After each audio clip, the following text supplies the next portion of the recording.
Shocking था कि मैं मध्य प्रदेश की टीम में अरेरा क्रिकेट एकेडमी में खेले जाए, तो वो हमेशा मुझे बोलते थे लंगड़ा घोड़ा। मैं मम्मी से बोलता था कि मम्मी मैं चल नहीं पा रहा हूँ। वो ऑपरेशन सक्सेस नहीं हो पाया था तो एक और ऑपरेशन कराया था। घुटना फूटा जरूर था, ब्लड निकला जरूर था, पर मेरा मन नहीं माना। मुझे भी टीवी पर आना है। मैं वो चैंपियन का असली खिताब।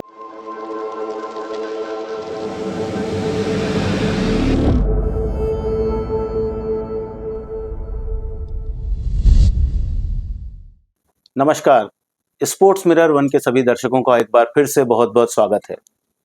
आज के इस अंक में हम आपकी मुलाकात एक ऐसे खेल के खिलाड़ी से करा रहे हैं, शायद आपको भी जानकर आश्चर्य होगा उनके बारे में कि 3 बार वे भारतीय टीम के कप्तान बने हैं। उसके साथ साथ लगभग 2 दशक से इस खेल के साथ जुड़े हैं और 30 से ज़्यादा नेशनल टूर्नामेंट जिन्होंने खेले। इंटरनेशनल लेवल पर जूनियर इंडिया और सीनियर इंडिया दोनों टीम की कप्तानी उन्होंने की है।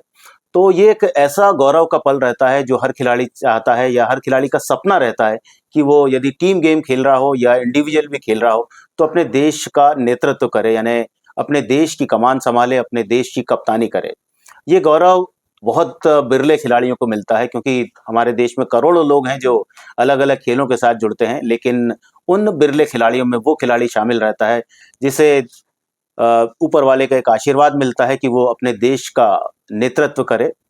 थ्रोबॉल खेल जिसके खिलाड़ी से हम आपकी मुलाकात कर रहे हैं, जिन्होंने लगातार 3 वर्ल्ड चैंपियनशिप में भारतीय टीम की कप्तानी की, और ये भी एक अच्छा संयोग है कि उन तीनों वर्ल्ड चैंपियनशिप में भारत को स्वर्ण पदक मिला है। चौथी वर्ल्ड चैंपियनशिप की तैयारी अब वे कर रहे हैं जो 2025 में थाईलैंड में होना है। तो हम मिलते हैं उस खिलाड़ी से जिसका नाम है कमल कुशवाहा। ये ऐसे खिलाड़ी हैं जो थ्रोबॉल में लगातार 2 दशक से भारतीय टीम की ओर से खेल रहे हैं, मध्य प्रदेश के लिए खेल रहे हैं, और आज के इस अंक में उनकी जर्नी के बारे में हम जानना चाहेंगे कि कैसे उनकी जर्नी स्टार्ट हुई और अब जो लक्ष्य है वो कहाँ तक उनका जा रहा है। कमल, बहुत बहुत स्वागत है आपका शुक्रिया स्पोर्ट्स मिरर वन में। कमल, थ्रोबॉल खेल जो आमतौर पर उतना फेमिलियर नहीं है, लोगों को उतना उसके बारे में मालूम नहीं है, तो आपका इस खेल की तरफ आना कैसे हुआ? एक्चुअल में दामू सर, मैं आपको बताना चाहता हूँ कि मैं इस गेम का हूँ ही नहीं। मतलब मैंने जो अपनी जर्नी स्टार्ट करी थी एज अ स्पोर्ट्स में, तो मैं क्रिकेट से स्टार्ट करी थी मेरी जर्नी। जो मेरी जर्नी स्टार्ट हुई थी क्रिकेट से, तो मैं शुरू में 2001 में मेरी जर्नी स्टार्ट हुई थी, जो मैं अरेरा क्रिकेट एकेडमी में खेलने जाता था। और वहां पर मुझे, मतलब मैं बहुत अच्छा खेल भी रहा था, बहुत अच्छा कर भी रहा था, बट मेरी फैमिली कंडीशन इतनी अच्छी नहीं थी, जिस चक्कर में मुझे है ना वहां से ड्रॉप लेना पड़ा। और ये चीज मैंने अपने घर वालों को भी नहीं बताई थी। जी। क्योंकि मैं रोज घर से रेडी होकर निकलता था कि मैं ग्राउंड जा रहा हूँ, मैं एकेडमी जा रहा हूँ। और मैं एकेडमी ना जाते हुए अपने रास्ते में एक ग्राउंड हुआ करता था, तो मैं वहीं पर जाके बैठ जाता था। जब मैं देखता था कि कुछ बच्चे लोग हैं जो एक नेट पर बॉल से खेल रहे हैं, मतलब बॉल को पकड़कर फेंक रहे हैं, तो मुझे कई दिनों तक तो ये लगा कि ये वॉलीबॉल खेल रहे हैं। कुछ दिनों के बाद मुझे समझ में आया कि ये वॉलीबॉल तो नहीं लग रहा है मुझे। ऐसे करीब 12-15 दिन हो चुके थे जो मैं रोज, मेरा यही रूटीन चल रहा था कि मैं रोज जा रहा था, जाके वहां पर से निकल रहे हैं और क्रिकेट ग्राउंड जाने के बजाय आप दूसरे ग्राउंड पहुंच रहे हैं। एग्जैक्टली। तो वहां पर जो मेरे कोच हैं, जो हमारे सेक्रेटरी हैं श्री अविनाश बुरबुरे जी, वो मुझ पे कई दिनों से निगाह रखे हुए थे कि ये लड़का रोज आता तो है अपनी एकेडमी के लिए, पर एकेडमी जा नहीं रहा है। और चूंकि उनने मुझे पहले भी अरेरा क्रिकेट एकेडमी में देखा हुआ था खेलते हुए, तो वो मेरे पास आए। उन्होंने मुझसे बोला कि अगर तुम एकेडमी नहीं जाना चाहते हो या तुम्हारा क्रिकेट में इंटरेस्ट नहीं है, तो ये गेम अगर तुम्हें खेलना है तो तुम ये गेम खेल सकते हो, और इसकी कोई फीस भी नहीं है। तो मुझे ये बात बड़ी अच्छी लगी, क्योंकि मुझे स्पोर्ट्स में जाना है और मुझे खेलना है, मुझे कुछ ना कुछ करना है। तो मैंने उस दिन से वो गेम ज्वाइन करा। और जब मैंने गेम ज्वाइन करा तो कुछ दिनों में मुझे समझ में आने लगा कि मैं ये गेम भी खेल सकता हूँ, अच्छे से खेल सकता हूँ, क्योंकि मुझे बहुत जल्दी लोगों से अप्रिशिएशन मिलने लग गया कि ये जो बच्चा है ये देखकर खेल सीख गया है। क्योंकि वो कई दिन मेरे से जो पुराने भी प्लेयर थे उनसे भी अच्छा मैं जो खेलने लगा था, तो उससे मुझे लोगों ने कहा था कि तुम देखकर ज्यादा अच्छा खेलने लगे हो। तो इस तरीके से मेरी थ्रोबॉल में एंट्री हुई, मेरी जर्नी स्टार्ट हुई है। तो ये जर्नी उस खिलाड़ी की, उस बच्चे की जो खेलने क्रिकेट गया था, लेकिन उसके बाद जो फाइनेंशियल कंडीशन है उतनी अच्छी नहीं थी, जिस कारण उसे अपने खेल को बदलना पड़ा या यूँ कहें कि उन्होंने खुद बदल लिया, क्योंकि वे जानते थे कि जो फैमिली है वो उतना फाइनेंशियली उन्हें सपोर्ट नहीं कर पाएगी आगे खेलने के लिए। पर कहते हैं कि जहाँ चाह वहाँ राह। तो ये वो व्यक्ति हैं जो अपनी मंजिल को लेकर चले थे आगे। लेकिन साथ साथ हम एक बात और हमारे दर्शकों को बताना चाहेंगे कि कमल की जर्नी उतनी सुनने में आसान लगती है, लेकिन बहुत ही विकट परिस्थितियों से जिन्हें गुजरना पड़ा। एक बाय बर्थ उनके बाएं पैर में उनका जो पैर है वो काफ़ी ज़्यादा 45 डिग्री एंगल, जो आपका जो पैर है, जो तलवा है, वो ऐसा मुड़ा हुआ था। 2 साल की उम्र में उनके 2 ऑपरेशन हुए। पहले वे चल नहीं पाते थे, उसके बाद ऑपरेशन के बाद तो और दुष्कर परिस्थितियां उनके सामने आई, जब वे चलते हुए 3-4 कदम चलने के बाद गिर जाया करते थे। लेकिन ऐसी परिस्थिति में भी उन्होंने अपना एक मनोबल रखा और उनके फैमिली ने भी उन्हें सपोर्ट किया, क्योंकि हर पेरेंट्स चाहता है कि उनके बच्चे को जो भी कोई बाय बर्थ दिक्कत है तो उसे ठीक करे। कमल, ये जो कहानी है कि बाय बर्थ आपके बाएं पैर में दिक्कत थी, उसके बाद ऑपरेशन हुआ, उसके बाद फिर जो आपको तो खैर 2 साल की उम्र में क्या मालूम होगा कि क्या क्या आपके साथ घटना घटी है। जब थोड़ा थोड़ा आगे बढ़े, 4-5 साल की उम्र में आए, तब थोड़ा जो पहली बार यदि रिकॉल करें, हम थोड़ा पीछे जाएं, तो क्या आपने देखा आपके साथ कि आपकी बॉडी जो बाकी बच्चे हैं उनसे अलग है? एक्चुअल में दाऊ भाई, मुझे ना मेरे घर वालों ने कभी बताया नहीं था जी जी कि मेरे साथ बचपन में ये हादसा हुआ था। अच्छा अच्छा। मैं जब 4 या 5 साल का था, तब मैं अपने कॉलोनी वाले बच्चों के साथ खेलने जाया करता था। मोहल्ले में वहीं पर। तो कॉलोनी के बच्चे लोग बहुत फास्ट दौड़ते थे। जो उस उम्र में वो बच्चे लोग जिस तरीके से दौड़ते थे, वो मुझे लगता था कि वो बहुत फास्ट दौड़ रहे हैं और मैं उतना फास्ट दौड़ नहीं पा रहा हूँ। मैं 4 कदम, 10 कदम या 12 कदम कहीं चल पाता हूँ और उसमें गिर जाता था। तो मैं ऐसा, मतलब मेरे पैर में लगी रहती थी। मैं उसके बाद में घर आता था, मैं मम्मी से बोलता था कि मम्मी मैं चल नहीं पा रहा हूँ, मैं दौड़ नहीं पा रहा हूँ, मैं इन लोगों की तरह कर नहीं पा रहा हूँ, तो आप मुझे कुछ खाना खिलाओ, कुछ ऐसा खिलाओ जिससे मैं ताकत आए और मैं इनके बराबर दौड़ूं, क्योंकि मुझे इनसे आगे निकलना है, मुझे कॉम्पीट करना है। और इसलिए नहीं कि इनको हराना है, पर मुझे भी भागना है, मुझे भागना बड़ा अच्छा लगता है। तो कई दफा पापा ने बोला कि ये गलत कर रहे हो मम्मी, मतलब तुम सोनू के साथ गलत कर रहे हो, मेरे घर का नाम सोनू है, तो तुम इसके साथ गलत कर रहे हो, इसको बता देना चाहिए क्योंकि इसको दौड़ना नहीं है, इसके पैर में और भी दिक्कत हो सकती है। जो डॉक्टर ने कहते थे माँ से कि इसको बता दो। हाँ। ये अब थोड़ा थोड़ा जानने की कोशिश कर रहा है कि क्यों ये नहीं दौड़ पा रहा है। जी एग्जैक्टली। तो फिर एक दिन मम्मी ने मुझे समझाया कि तुम जब छोटे, मतलब जब तुम पैदा हुए थे तो तुम्हारे साथ ये प्रॉब्लम थी, और उसके बाद तुम्हारा ऑपरेशन कराया था हम लोगों ने। ऑपरेशन कराने के बाद वो ऑपरेशन सक्सेस नहीं हो पाया था, तो एक और ऑपरेशन कराया था उसको, जिस कारण डॉक्टर ने तुमसे, मतलब हम लोगों से ये कहा था कि तुम सिर्फ चल सकते हो ज्यादा से ज्यादा 5 मिनट या 2 मिनट या 3 मिनट, इससे ज्यादा चल नहीं सकते हो, और 10 या 12 मिनट खड़े हो सकते हो। मतलब ये पेरेंट्स को बताया था डॉक्टर ने? ये पेरेंट्स को डॉक्टर ने बताया था। अच्छा। और कहा भी यही था कि आपको भी इसका ध्यान रखना करना जी। तो मैं उस दिन तो मम्मी से बड़ा चिढ़ा था कि अगर आपको नहीं खेलने जाने देना है तो मुझे इस तरीके से कहानियां मत सुनाइए। तो पैर में जब तक आपने देख लिया था कि पैर में एक्चुअल में मुझे कई बार ये लगता था कि ये क्यों है, बट फिर मैं बच्चा था तो मैं सोचता था इस पे ज्यादा ध्यान नहीं देता हूँ मैं, मेरे को क्या है क्या नहीं है। मैं दूसरे के पैर में झांकता जरूर था कि जो मेरे चीज है वो दूसरे की चीज है। तो मुझे कई बार मेरा जो बड़ा भाई है मुझे ये कहता था कि कई बार टीके यहाँ लगते हैं तो तेरा यहाँ लग गया, थोड़ा बड़ा हो गया। इस तरीके से वो मुझे मतलब हटा देता था, ध्यान हटा देता था। पर जब मैं 8 साल का था, जब मैं क्रिकेट अकेडमी जाने की जिद करने लगा, तब मेरी मम्मी ने मुझे बताया कि ये बात सच है और ऐसा है, बट अगर तुम्हें खेलना है तो तुम खेलो, तुम जाओ, और गिरोगे उठोगे फिर भागो, जब तक तुम्हारा मन करे तुम खेलो, जब तुम्हारा मन नहीं करे तुम वापस आना। तो दामो भाई मुझे लगा ही नहीं कि कभी मेरा मन नहीं करा है। घुटना फूटा जरूर था, ब्लड निकला जरूर था, पर मेरा मन नहीं माना कभी। मैंने सोचा कि ये तो होना ही है, ये तो मेरा डेली का रूटीन हो गया, तो अब मेरे को उसकी आदत सी हो गई थी। तो मैं रोज खेलने लगा और ऐसे ऐसे करके मुझे लगा ही नहीं कि मैं, जो मेरी मदर ने मुझे बताया था कि बात ये वाकई में ही सही है।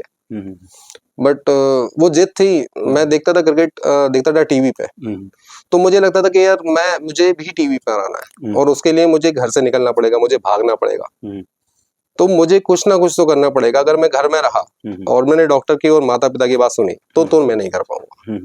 तो ऐसे करके मैंने वो उस चीज को वहां से हटाया और अपने को सपने को पूरा करने के लिए अपने कंफर्ट से बाहर निकला। तो उस दौर में आपके पैर की क्या कंडीशन थी जब तक आपको ये बात पता चल चुकी थी कि पैर में ऑपरेशन हो चुके हैं, 2 ऑपरेशन हो गए हैं और माताजी ने बताया कि ये है, तो आप कभी लगता था कि यार ये पैर की क्या कंडीशन उस टाइम? तो क्या मतलब क्या बैलेंस बराबर था या बहुत ही ज्यादा वीक था एक पैर? बैलेंस मैं यूं कहूँ तो उससे पहले मुझे लगता था कि मैं ठीक हूँ। जब मुझे पता चला और मैं उस जगह पे मेरे पॉइंट करने लगा, अच्छा अच्छा, तो मुझे वो चीजें पॉइंट होने लगी कि हाँ हाँ हाँ हाँ ऐसा है ऐसा है।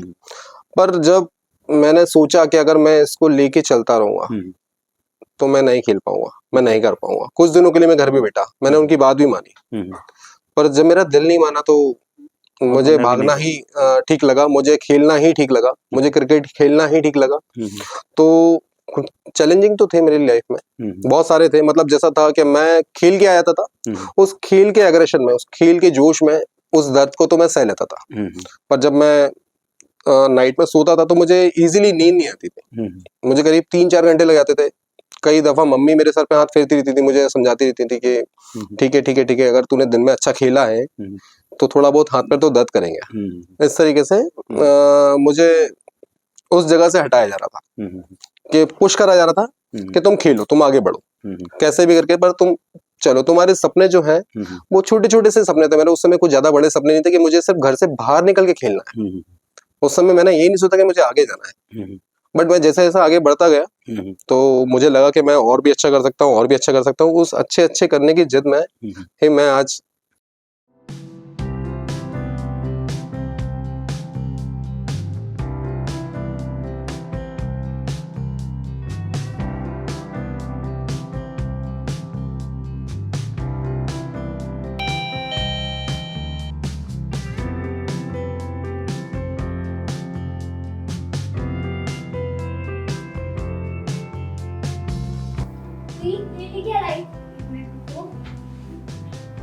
Eyebrow toner powder, eyebrow hair shampoo, eyebrow onion hair oil, ये मेरे लिए भी लेके उसका eyebrow charcoal face wash, eyebrow the word of Aldi Cosmetics.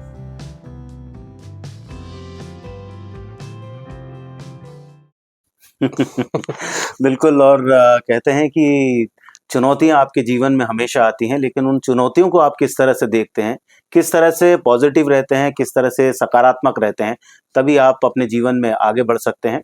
और ऐसे समय में आपके साथ बहुत से लोग जुड़ते हैं जो आपको हमेशा अप्रिशिएट करते हैं, लेकिन कुछ लोग ऐसे भी जुड़ते हैं जो आपको एक तरह से तंज भी देते हैं या ऐसी बातें कहते हैं तो बहुत ज़्यादा चुभती हैं। तो ऐसा कोई दौर था वो जब बच्चे सब एक एज के रहते हैं, 8 से 10 साल की उम्र के, और जब आपको मालूम है कि मेरे पैर में ऐसी दिक्कत है और मैं इनके साथ दौड़ नहीं पा रहा, या ग्राउंड पे भी जाते होंगे तो कहीं ना कहीं थोड़ा सा पीछे हट के आपको रहना होता होगा, और तब बहुत सी बातें जो सुनते हैं लोग, क्योंकि बच्चा बच्चा रहता है, वो या तो एक अच्छा प्लेयर बनेगा या फिर उसके बाद वो एक नेगेटिव माइंड के साथ चला जाता है। यस, तो मैं भी आपको सर ये वाली बात बताना चाहता हूँ कि होता यह था कि जब भी हम लोग एकेडमी आते थे, क्रिकेट एकेडमी आते थे, जी जी, तो हमें बोला था कि आपको 4 राउंड वार्म अप के लगाने हैं। तो मेरे जो 4 राउंड होते थे वो जब बच्चे लोग अंदर शैडो करने चले जाते थे तब कंप्लीट होते थे। तो वो हमेशा मुझे बोलते थे लंगड़ा घोड़ा।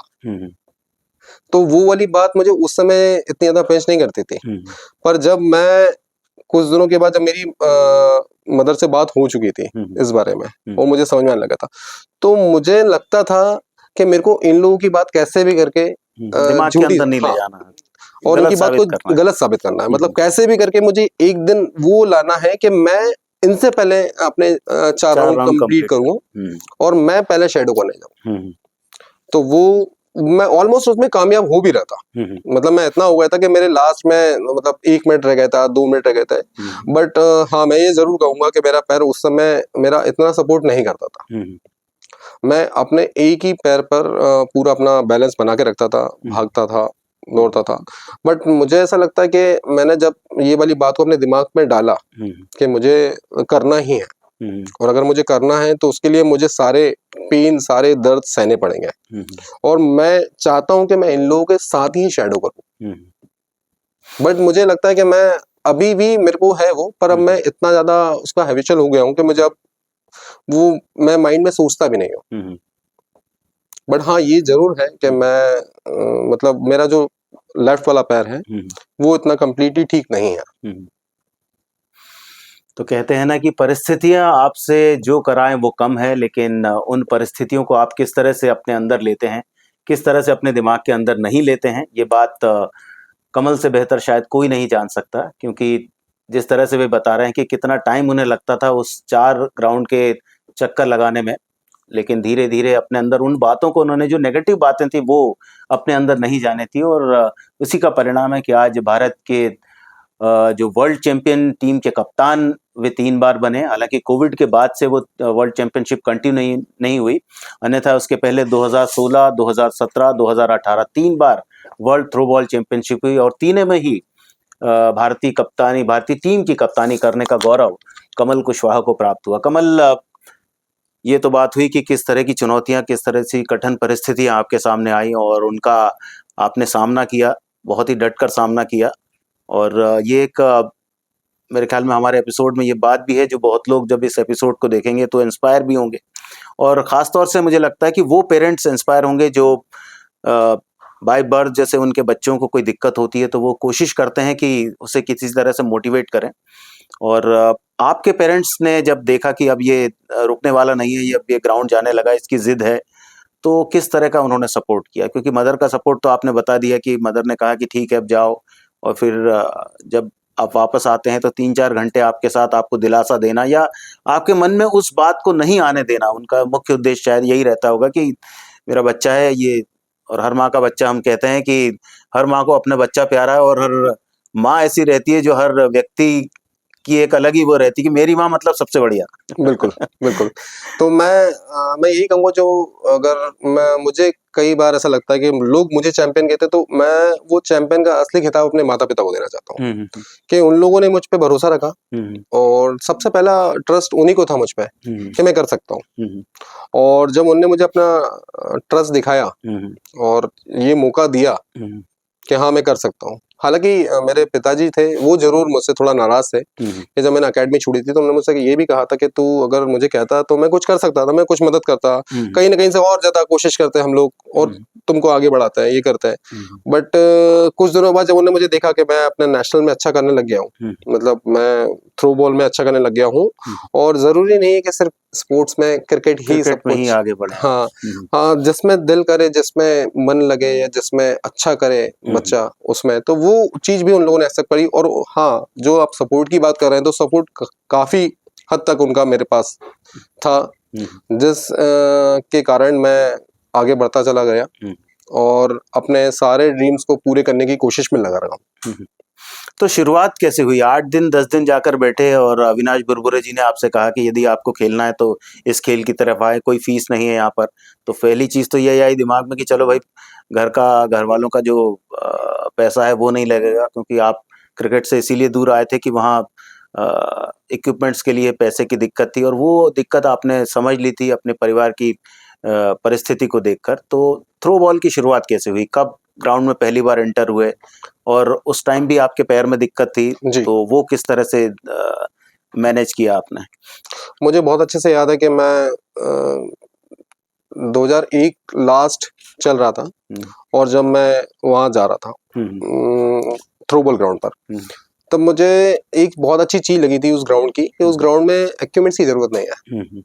एक बॉल है, जो नेट है, जो दोनों एसोसिएशन अवेलेबल कराता है, जो ग्राउंड अवेलेबल करा रहा है, हमें तो सिर्फ स्पोर्ट्स के कपड़े पहनना है और जाके खेलना है, जो कि मुझे अपने सर अविनाश सर ने बता ही दिया था कि आपके लिए फीस बिल्कुल नहीं है। और मुझे लगा था कि फीस नहीं है तो ये मेरे लिए एक बड़ी अपॉर्चुनिटी बन सकती है कि अगर मैं, क्योंकि मेरे को उस समय जो मेरे 10 दिन बीते थे ना, तो वो 10 दिन में सिर्फ मैं उन बच्चों को दिख रहा था कि वो बच्चे करते क्या थे, उन बच्चों में वो ऐसी क्या चीज कर रहे थे कि जिससे वो बॉल को दोनों हाथ से कैच भी कर रहे थे और एक हाथ से थ्रो भी कर रहे थे। कई बार मेरे मन में उनके लिए वो वाले सवाल भी आ रहे थे कि ये 2 हाथ से पकड़ रहे थे, 2 हाथ से क्यों नहीं फेंक रहे, या ये वॉलीबॉल है तो उसको इस तरीके से क्यों खेल रहे हैं। और जब ये खेल रहे हैं तो एक रेफरी है और वो विसिल बजा रहा है इनकी छोटी छोटी हरकतों पे, तो ये वो हरकतें क्या है। तो मैंने वो 15-20 दिन में, 10 दिन में जितनी भी बाहर बैठे जब आप जो मैं अपने चीजों में अपने मन में सवाल और अपने मन में जवाब ढूंढ रहा था उन चीजों के। तो वो मुझे लगता है कि वो मुझे काफी हेल्प करे इस गेम से जुड़ने के लिए। जब मैंने स्टार्ट किया तो मेरे करने के 6 महीने के बाद एक स्कूल टूर्नामेंट स्टार्ट हुआ। इंटर स्कूल या inter school level? Inter school. तो उस इंटर स्कूल की टीम में मैं सिलेक्ट हुआ थ्रो बॉल में, और थ्रो बॉल से इंटर स्कूल खेला। इंटर स्कूल खेलने के बाद डिस्ट्रिक्ट खेला, डिस्ट्रिक्ट खेलने के बाद स्टेट खेला उसी साल में सेम ईयर में। तो मैं जो मेरा पहला साल था, वो पहले साल में मैं स्टेट तक आ गया था, स्कूल स्टेट तक में आ गया था। और उसके बाद सेम 2003 में एक साल कंप्लीट करने के बाद 2003 में junior national, open junior national जो था हरियाणा में था, तो उसके लिए स्टेट टूर्नामेंट रखा गया था भोपाल में।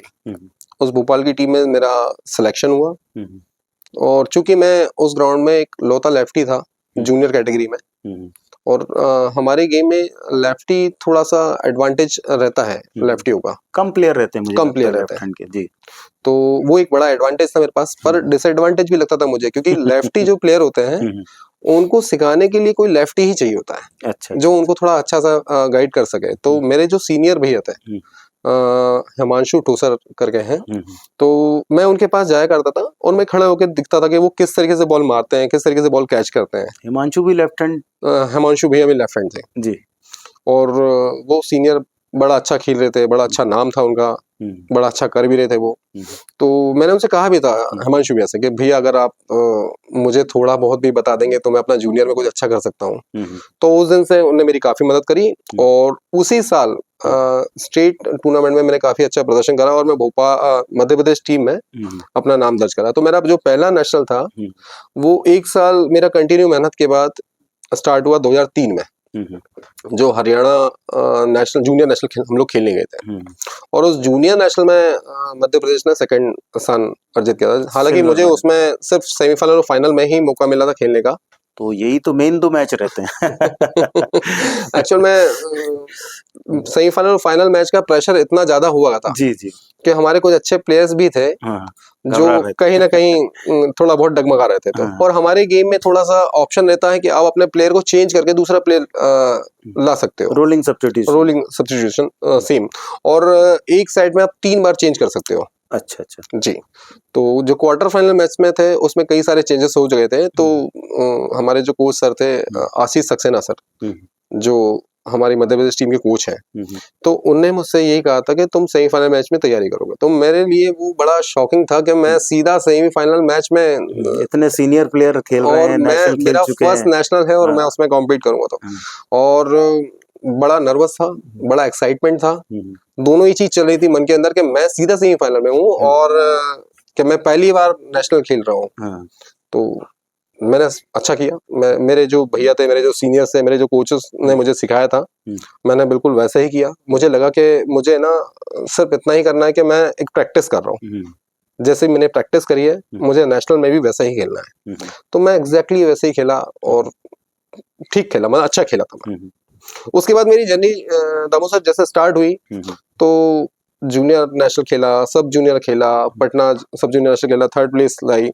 मैं कंटिन्यू करीब 4 साल अपना नेशनल टूर्नामेंट खेलता रहा, जूनियर एज ग्रुप में, अपनी अंडर 19 में 4-5 साल। 2005 में एक सीनियर नेशनल था, मैं थोड़ा सा पहले ही बता रहा हूँ कि 2005 में एक सीनियर नेशनल था जिसमें मुझे पहली बार जूनियर रहते हुए सीनियर में खेलने का मौका मिला, जो कि चेन्नई तमिलनाडु में हुआ था। और उस मैच में भी सेम मेरे साथ यही कंडीशन थी कि मैं सारे मैचों में बाहर रहा।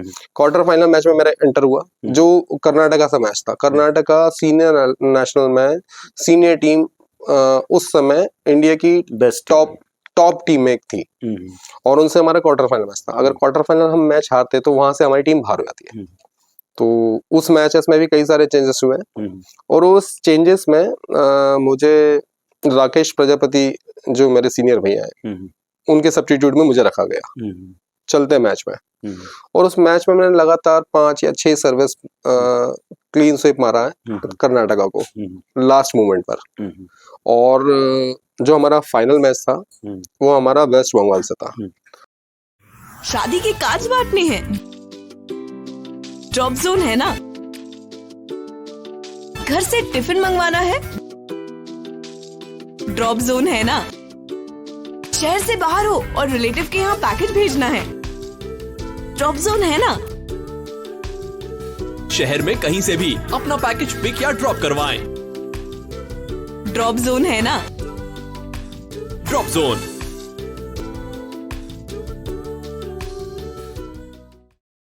जो कि वो भी टॉप 5 टीमों में एक टीम होती थी और उसमें लगातार मेरी 9 सर्विसेज क्लीन गई हैं।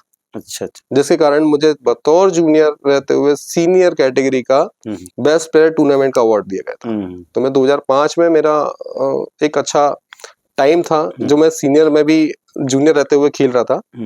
और उसके बाद मेरी जर्नी ऐसी चलती रही, मैं जूनियर टीम का कप्तान बना।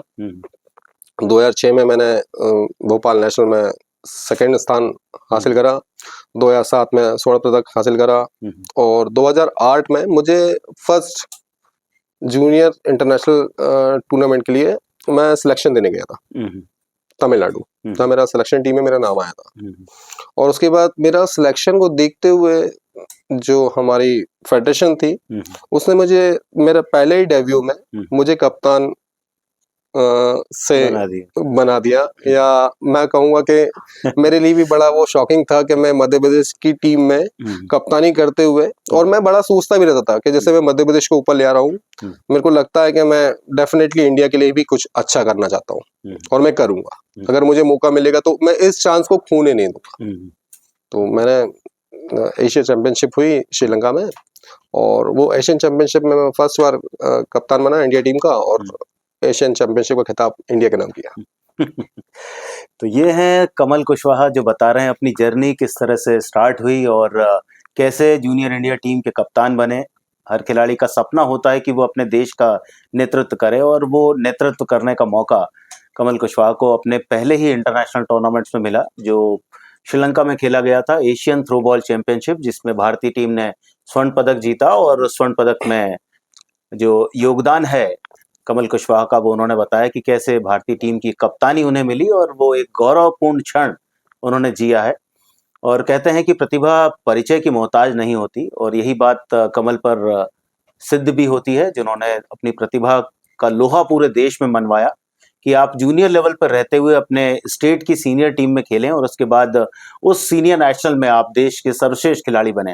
तो पहली बार जब ये जो अवसर मिला सीनियर में खेलने का, क्योंकि आप काफ़ी जूनियर नेशनल खेल चुके थे, स्कूल नेशनल खेल चुके थे, और सीनियर टीम में फर्स्ट टाइम आना और वहीं से जाकर बेस्ट प्लेयर का अवार्ड मिलना, वो एक जो पल रहता है वो एक अलग हो जाता है कि आपको अभी तक तो आप बाहर बैठे हैं और फिर उसके बाद मैचेस में आपको मौका मिला और उसके बाद आपने जो परफॉर्म किया उसके बेस पर बेस्ट प्लेयर इंडिया के डिक्लेयर किए गए। तो वो थोड़ा सा जो समय रहा है वो हमारे साथ बांटें कि कैसा रहा और जब वो अवार्ड मिला तो उसके बाद क्या खुशियां साथ में आई।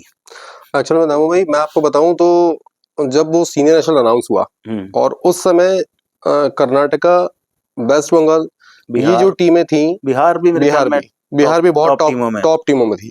तो ये जो टीमें थी, ये टीमों का बड़ा अलग दबदबा मतलब वन साइडेड वाला इनका खेल रहता था। तो हर जो टीम थी वो उनका ये सोचना था कि हम लोग क्वार्टर फाइनल सेमीफाइनल तक एटलीस्ट पहुंचेंगे अगर ये टीम हमारे पूल में नहीं होंगी तो।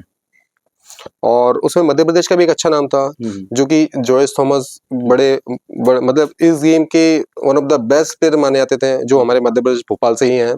संतोष वर्मा, पंकज पंत, जो ये जो इस तरीके के प्लेयर हैं हमारे मध्य प्रदेश में, ये बड़े अच्छे और बड़ा अच्छा नाम कमा रहे थे। मेरे ख्याल में कमल, यदि उस टाइम इंटरनेशनल टूर्नामेंट्स होते तो शायद ये जो नाम ले रहे हैं ये सब इंडिया टीम के एक स्थायी मेंबर होते हैं। बिल्कुल सर, ये स्थायी मेंबर होते और मुझे लगता है कि ये इंडिया और थ्रो बॉल को बहुत ऊपर लेके जाते हैं। और मैं आपको बताना भी चाहता हूँ कि 2006 या 2007 में एक सीनियर इंटरनेशनल हुआ था जिसमें जोयस थॉमस ने कप्तानी करी थी और वहां पर भी इंडिया स्वर्ण पदक लेके आया था।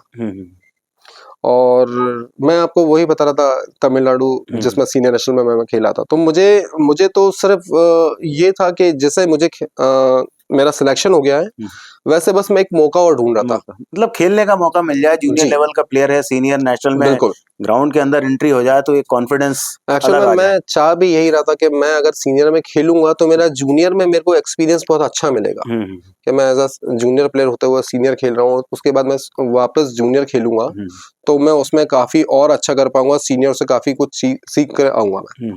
बट मुझे ऐसा लगता था कि ये जो चीजें हुई हैं मेरे साथ, जो मुझे क्वार्टर फाइनल मैच में चांस मिला, तो मेरे लिए बड़ा लकी साबित होता है।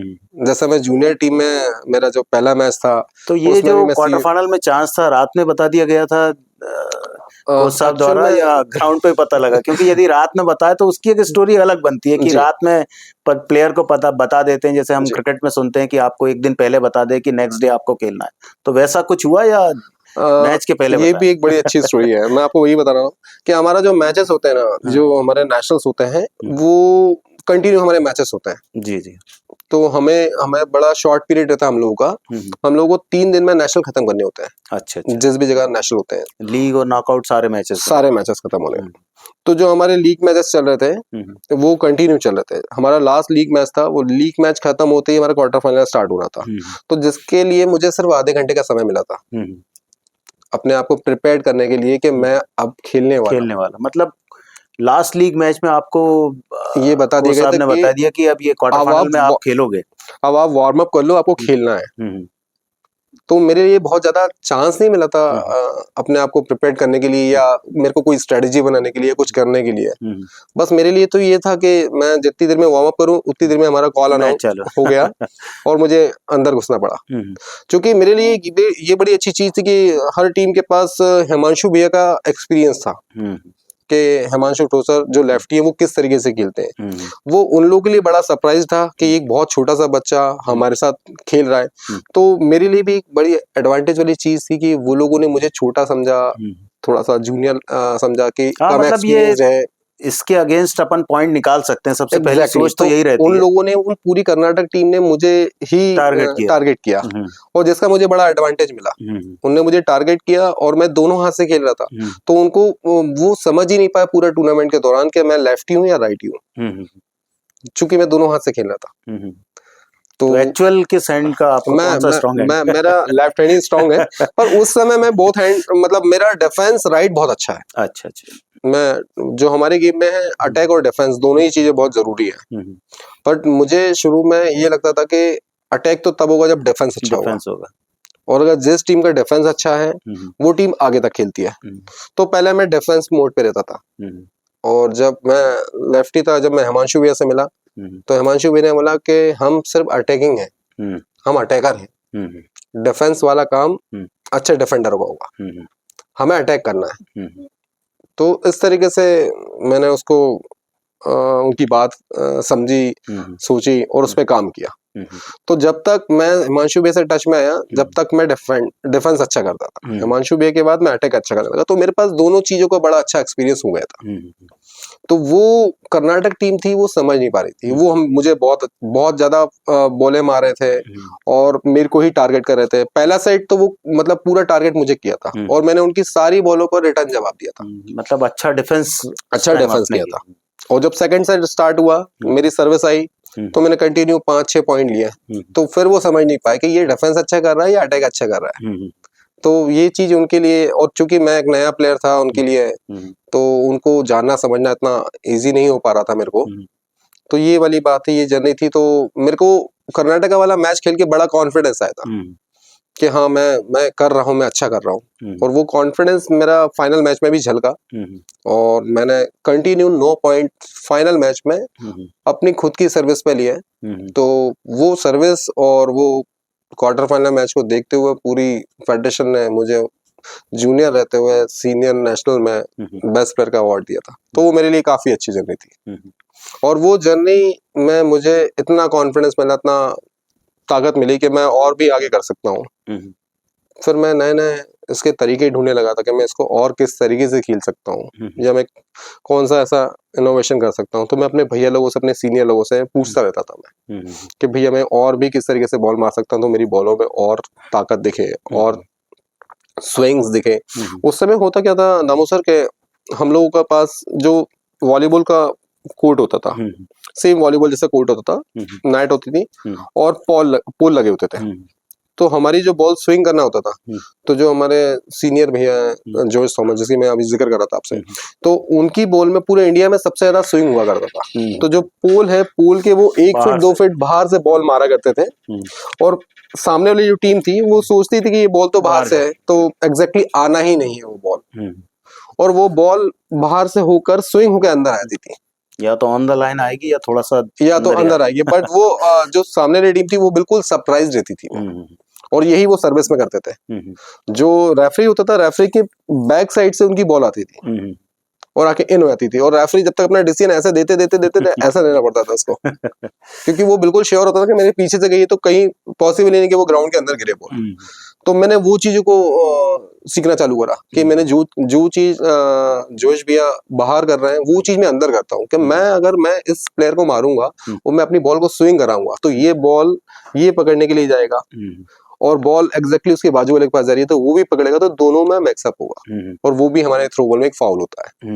तो मेरे को इस चीज का बड़ा एडवांटेज मिला। जो चीज जो है समझ भैया बाहर कर रहे थे, ग्राउंड के बाहर से ला रहे थे, वो चीज मैं ग्राउंड के अंदर खेल रहा था। तो उसमें मैंने कुछ अपना खुद का भी कुछ ऐड करना चालू किया था इस तरीके से।